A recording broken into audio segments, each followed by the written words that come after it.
Hello friends, I am Trambak Nayak. Welcome back to our channel Biniyog. কালকে আমি একটা ভিডিও বানিয়েছিলাম।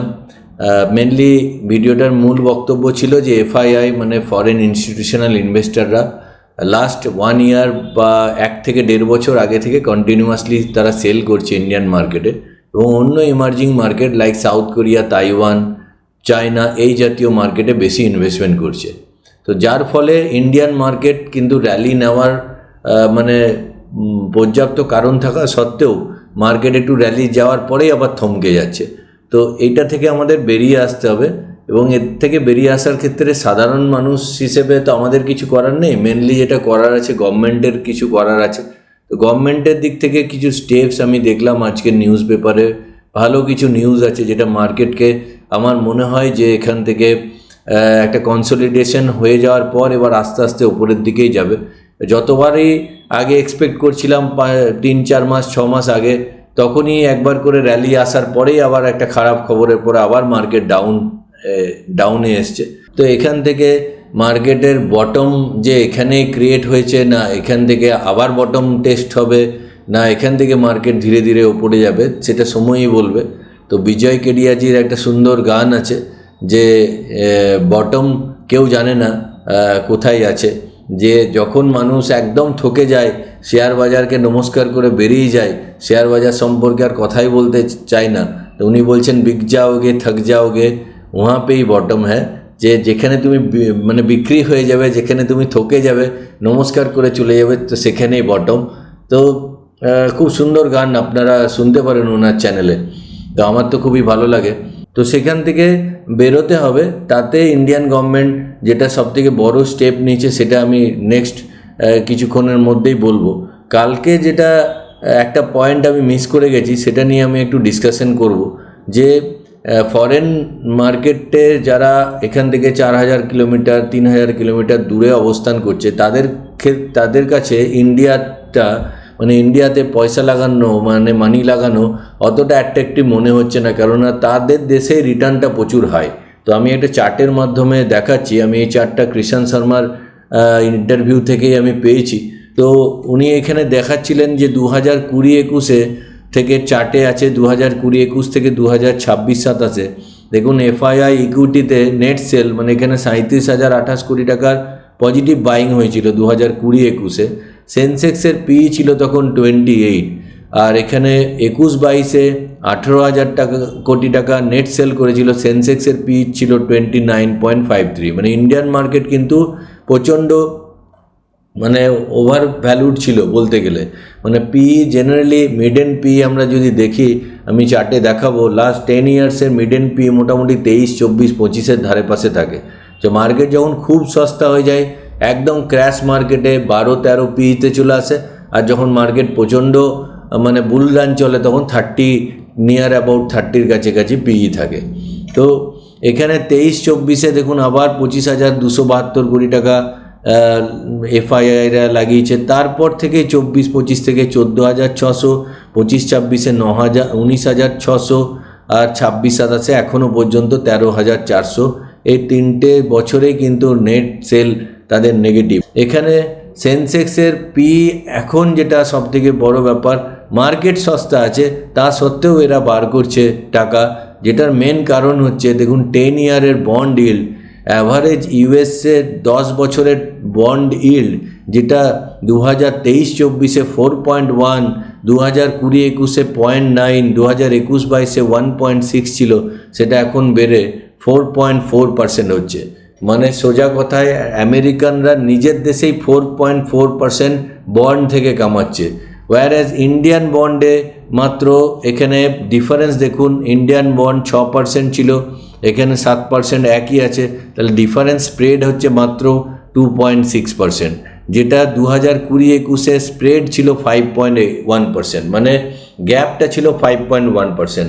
ইউএস থেকে টাকা যদি আমি ইন্ডিয়াতে লাগাই তাহলে আমার এক্সট্রা 5.1% রিটার্ন কামানোর সুযোগ ছিল।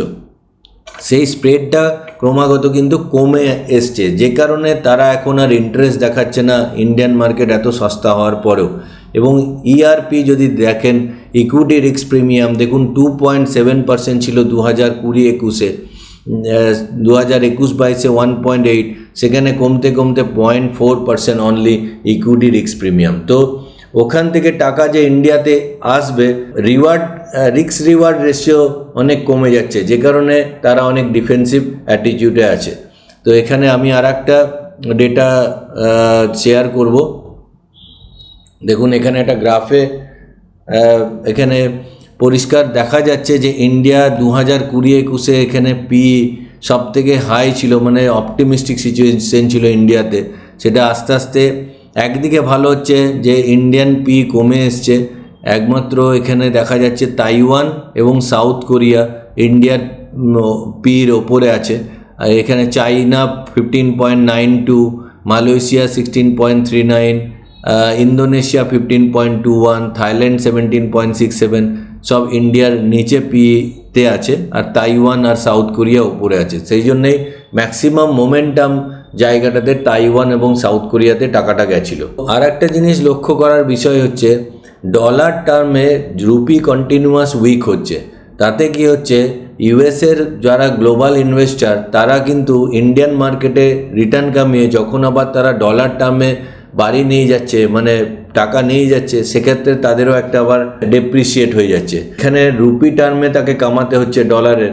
তো এখানে ইউএসডি আইএনআর রিটার্নস দেখুন, নিফটি 50 সিএজিআর হচ্ছে 10.48%, মানে জানুয়ারি 2021 থেকে এপ্রিলের 2026 পর্যন্ত 10.48% অ্যানুয়ালাইজ মানে রিটার্ন দিয়েছে নিফটি 50। কিন্তু ডলার ইন্ডেক্সের সাপেক্ষে নিফটি 50 ইউএসডি সাপেক্ষে অনলি রিটার্ন আছে 5.20।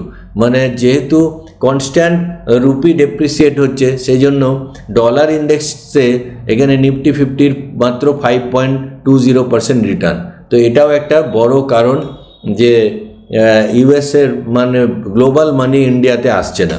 এবার আমরা যদি চার্টে দেখি, দেখুন বিএসসি সেন্সেক্সের আমি যেটা বলছিলাম, দেখুন লাস্ট 1 ইয়ারে যেটা আমরা 16 জুন 2025-এ 22.9 পি ছিল, মোটামুটি এটাকে লাস্ট 1 ইয়ারের মিডিয়ান পি ধরছে 20।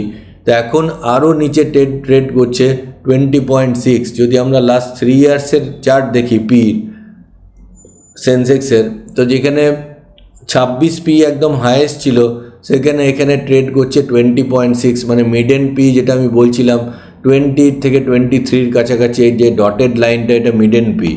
লাস্ট 10 ইয়ারের পি যদি আমরা দেখি ইন্ডিয়ান ইকুইটি মার্কেটে, তো সেখানে মিডিয়ান পি আসছে 23.6।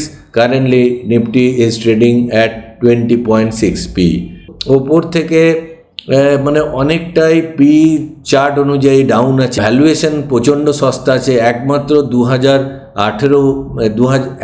2008 সালে নিফটির পি 18.2 চলে গেছিলো, সেন্সেক্সের পি সেখানে এখন দাঁড়িয়ে আছে 20-র কাছাকাছি।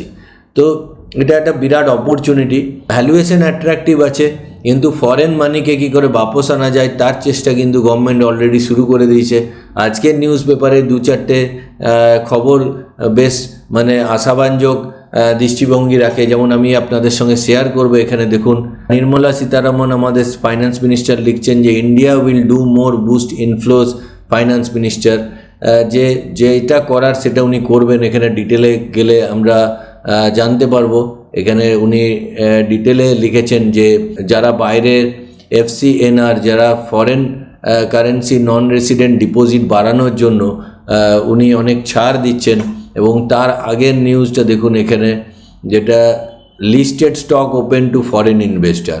তো এখানে নেক্সট নিউজ হচ্ছে listed stock open to foreign investor, যে Reserve Bank of India allowed all foreign individual investor to buy shares in domestically listed firms, directly implementing a budget proposal expanding access beyond the non-resident India's NRIs and overseas citizen OCIs। আগে বাজেটে এটা প্রস্তাব রাখা হয়েছিল, সেটাই এখন থেকে চালু করে দেওয়া হলো। এর ফলে যেটা হবে যে নন রেসিডেন্ট ইন্ডিয়ান, এনআরআই এবং ওভারসিজ ইন্ডিয়ানরা কিন্তু ডাইরেক্ট ইন্ডিয়ান ইকুইটি কিনতে পারবে। তারা আগে কোনো পোর্টফোলিও ম্যানেজমেন্ট সার্ভিসের থ্রুতে তাদের কিনতে হতো, এবার থেকে তারা ডাইরেক্ট অ্যাকাউন্ট খুলে ইন্ডিয়ান ইকুইটি কিনতে পারবে, যেটা আগে কেনার ক্ষেত্রে বাধ্যবাধকতা ছিল। তো এই সব অ্যাঙ্গেলে এই যে খবরগুলো আসছে তাতে ডেফিনেটলি মার্কেটে একটা পজিটিভ ইম্প্যাক্ট পড়বে। তাছাড়াও আর একটা ভালো খবর এখানে, যে peace get chance US says Iran deal done but West Asia volatile. এখানে ডোনাল্ড ট্রাম্পের ম্যানেজমেন্ট জানিয়েছে যে অলরেডি তারা ইলেকট্রনিক্যালি ইরানের সঙ্গে স্বাক্ষরিত করেছে, মানে memorandum of understanding already sign হয়েছে। শুধুমাত্র সুইজারল্যান্ডে এটা মানে একটা জাস্ট বাকি আছে ফিজিক্যাল সিগনেচার করার। তাতে ইসরায়েল একটু চটেছে আমেরিকার ওপরে, যে তারা পুরোপুরি এখনও বদলা নিতে পারেনি, সেরকম একটা তাদের ভাব। কিন্তু ইউএসএ আর চাইছে না এই যুদ্ধকে কন্টিনিউ করতে, যে কারণে আমি আগের দিনেও বলেছিলাম যে ইনফ্লেশন কন্টিনিউয়াসলি বাড়ছে ইউএসএ। তো ইউএসএর বেশি তাগিদ আছে যে এখানে যুদ্ধকে শেষ করার। এবং ডোনাল্ড ট্রাম্প এখানে বলেছেন যে মোস্ট প্রবাবলি আগামী শুক্রবারের মধ্যে যে হরমুজ প্রণালী সম্পূর্ণভাবে খুলে যাবে এবং স্বাভাবিক হবে মানে জাহাজ চলাচল। তো এটা একটা বড় নিউজ হতে পারে। তো এইভাবে আগেও অনেকবার নিউজ এসছে, হঠাৎ করে আবার যুদ্ধের মোড় অন্যদিকে ঘুরে যায়। তো মাঝে মাঝে মনে হয় যে সত্যি কি এই নিউজ এর পরে আবার কোনো চেঞ্জেস আসবে, তো সেটা সময় বলবে। তো কিন্তু দেখা যাচ্ছে যে আস্তে আস্তে কিন্তু নিউজের দিক থেকেও কিন্তু মার্কেটের ভালো ভালো নিউজ আসতে শুরু করছে, যেটা মার্কেটকে একটা বেস লাইন থেকে বাড়াবার দিকে উপরের দিকে নিয়ে যাওয়ার চেষ্টা করবে। কারেন্টলি নিফটি এখনও আমি দেখছিলাম যে 300 মুভিং অ্যাভারেজের নিচে ট্রেড করছে। এবং আমি আগেও এখানে বলেছি যে যবে 300 মুভিং অ্যাভারেজের নিচে নিফটি ট্রেড করেছে তারপরে কিন্তু মেজর র্যালি এসছে। দেখুন এই জায়গাটাতে 300 মুভিং অ্যাভারেজের নিচে ট্রেড করেছিল 2022 সালে। তারপর থেকে কিন্তু নিফটি একদম একটা ভালো রকম র্যালি নিয়ে ওপরে প্রায় 50%-এর র্যালি নিয়ে ওপরে গেছিলো। তো এই জায়গাটাতেও দেখুন নিফটি 300 মুভিং অ্যাভারেজের নিচে ট্রেড করছে। তো এই ট্রেডটা যত দিন ধরে করবে তত মানে আমাদের ক্ষেত্রে অপরচুনিটি, যে আমার কাছে যদি ফ্রেশ মানি আসে সেক্ষেত্রে আমার গুড কোয়ালিটি স্টকে আমরা ইনভেস্টমেন্ট করতে পারবো বা ভালো ভালো মিউচুয়াল ফান্ড কিনে রাখতে পারবো। কারণ র্যালিটা জাস্ট সময়ের অপেক্ষা করছে। তো বেয়ার মার্কেটেই কিন্তু অ্যাকচুয়ালি আসল পয়সা তৈরি হয়, বুল মার্কেটে কখনো আসল পয়সা তৈরি হয় না। মানে বুল মার্কেটে মার্কেট অলরেডি উঠে যাওয়ার পরে সেখানে স্কোপ খুব কম থাকে। যত ডেপথে আমরা ঢুকতে পারবো সেই সময় কিন্তু আসল পয়সা তৈরি হয়। এই সময় যেটা বড্ড বেশি ভুল হয়ে যায় মানুষের, যারা উপরে কিনে রেখেছে, একটু উপরে ওঠার পরেই মানে কারেকশন হয়েছে, ধরুন আপনার 100 টাকার কোনো জিনিস কেনা আছে, কোনো স্টক বা মিউচুয়াল ফান্ড কেনা আছে, সেটা 70 রুপিসে চলে এসছে। এবার 80-90 রুপিস যাওয়ার পরেই আপনি বিক্রি করতে ছটপট করতে লাগেন। তো এই ভুলটা করবেন না। র্যালির যখন আবার নিফটি ফুল ফ্লেজের র্যালি ওপরে যাবে তো আপনার স্টক এবং আপনার মিউচুয়াল ফান্ডও কিন্তু অনেক ওপরে যাবে, যদি খুব খারাপ কোম্পানি না হয়ে থাকে। তো এভাবেই আমরা রেগুলারলি মার্কেট নিয়ে এবং মার্কেটের নিউজ নিয়ে আলোচনা করতে থাকবো। এই চ্যানেলে আমি এই ধরনের আলোচনাই করি। দু একজন দেখলাম কিছু কোশ্চেন করেছেন, আমি জাস্ট একবার দেখছিলাম এখানে যে আমি আগের দিন যে ভিডিওটা করেছিলাম যে স্যার কিছু স্টক দিন। আবার একজন লিখছেন একটি ভালো স্টকের নাম বলুন আমি কিনবো। আবার এখানে আরেকজন লিখছেন যে স্যার ইনভেস্টমেন্ট করার কিছু মিউচুয়াল ফান্ডের ভালো নাম দিন।